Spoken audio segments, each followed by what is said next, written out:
करण्याचं काम या मतदारसंघासाठी आपण केलेलं आहे। आज फिरत असताना मेहनत करत असताना खूप मनाला वेदना होते जेव्हा लोक रडतात माझ्यासाठी। काही लोकांनी म्हटलं की नवनीत राणा संपली।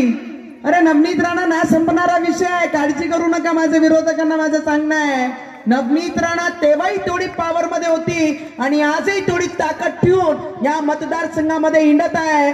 जर एवढी ताकदीने पूर्ण महाराष्ट्रामध्ये आणि जिल्ह्यामध्ये सगळे उमेदवारांचा प्रचार करत आहे तर त्याच्या मागे काही ना काही कारण नक्की असं।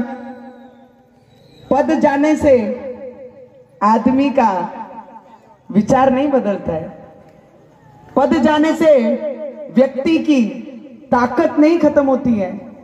जेव्हा नवनीत 2014 मध्ये पराभव झाली तेव्हाही संघर्ष केला। नवनीत राणा 24 मध्ये पराभव झाली, आजही मी संघर्ष करत आहे। या जिल्ह्याची सून म्हणून हे माझा कर्तव्य आणि माझा धर्म आहे की या मतदारसंघामध्ये मी तेवढाच संघर्ष करून परत पुढे आली पाहिजे।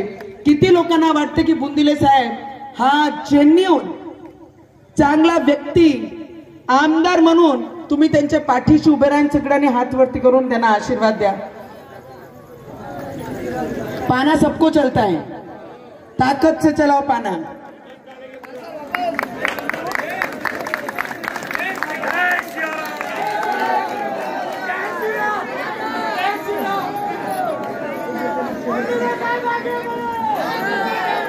आणि हे निवडून आल्यानंतर या जिल्ह्यामध्ये एक मंत्री भेटणारच आहे, या जिल्ह्यामध्ये एक मंत्री राहणारच आहे।